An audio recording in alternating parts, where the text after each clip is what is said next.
What's up, sports fans? I'm Casey James with your midseason Major League Baseball report. And you know how we do it.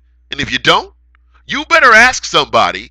And what a first half it's been in the Major League. Some great stories, but none bigger than what happened in New York over the weekend when Derek Jeter became only the 28th man in Major League Baseball history to get 3,000 hits and the first Yankee ever to join that exclusive club.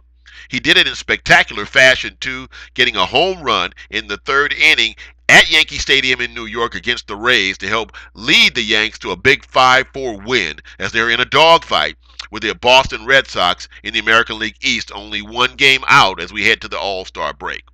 Derek Jeter is the epitome of class. I mean, if you looked up class athlete in the dictionary, it would say, see Derek Jeter. What a game he had, too. He went 5 for 5, got the game-winning hit. I mean, how Derek Jeter of him. And this guy, think about the Yankees.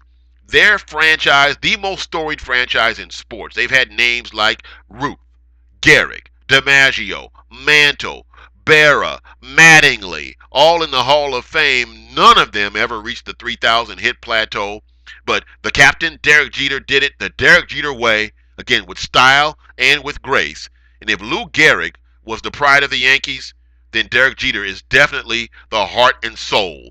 And this team is going to need him to step up in the second half because other news out of New York is that A-Rod had to go under the knife on Monday to repair a meniscus tear in his right knee, and he'll be out 4 to 6 weeks.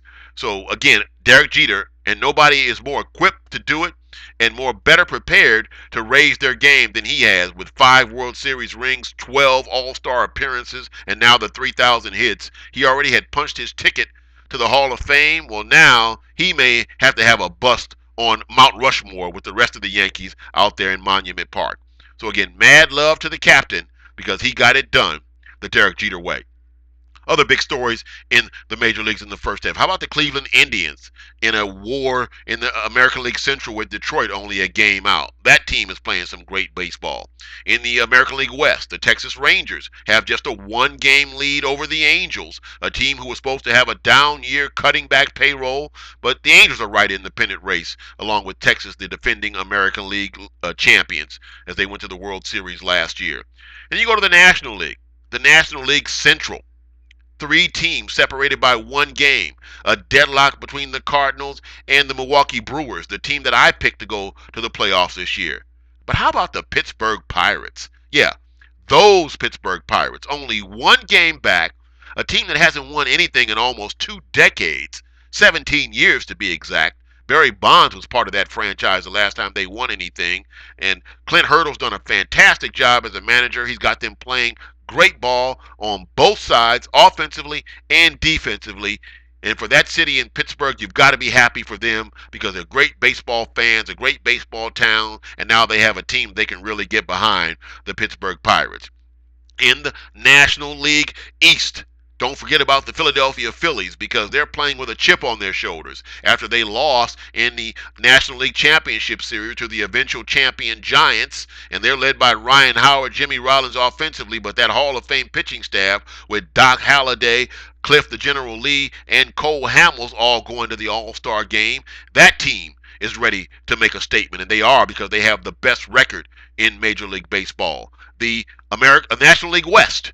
The Giants, who I haven't talked about yet, they are the defending world champions now, World Series champions. Now, even though they can't hit their way out of a paper bag, they can pitch like no other, and that team is going to be there right to the end. But they only have a 2-game lead over the Arizona Diamondbacks and Kirk Gibson's team, who's got them playing some great baseball. And speaking of Arizona, that's where the All-Star game is this year at Chase Field in Arizona. And last year, the National League broke that 15-game winless string, and I think they're going to win again this year. So I'm picking the National League to win the All-Star game in a National League park.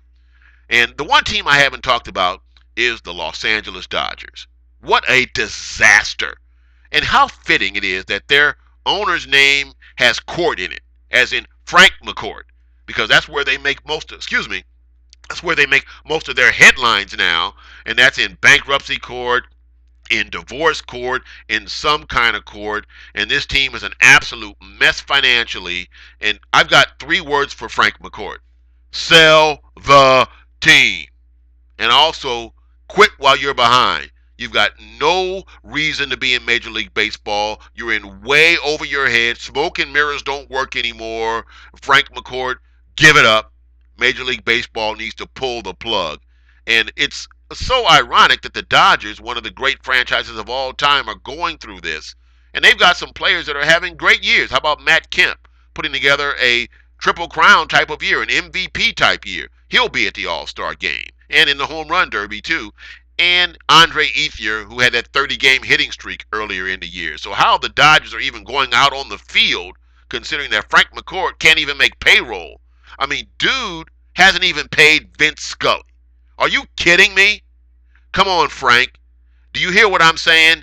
Dude, get out while you're behind and go back to managing parking lots, because that's what you're best at. So we've got all these stories going on in Major League Baseball. It is going to be a great second half. And we've had some tragedy in baseball too. Early in the year, in fact, at the beginning of the season, Brian Stowe, that Giant fan, was beaten by some wackos down at Dodger Stadium, and he's recovering from skull fractures up in San Francisco. And we just had that tragic incident in Texas where that fireman, Shannon Stone, fell to his death going after a ball thrown in the stands by Josh Hamilton. And how horrible was that? So baseball's had some tragedy, but the one thing about baseball, America's pastime, you know it will come back. It's going to be a great second half. We got pennant races all over the place, great stories, and I will be right here all the rest of the season to break it all down for you, so you make sure you keep it locked in. I'm KC James, and until next time here on the Major League Baseball Report, and you know how we do it, and if you don't, you better ask somebody and make sure that you don't strike out. I'll see you next time.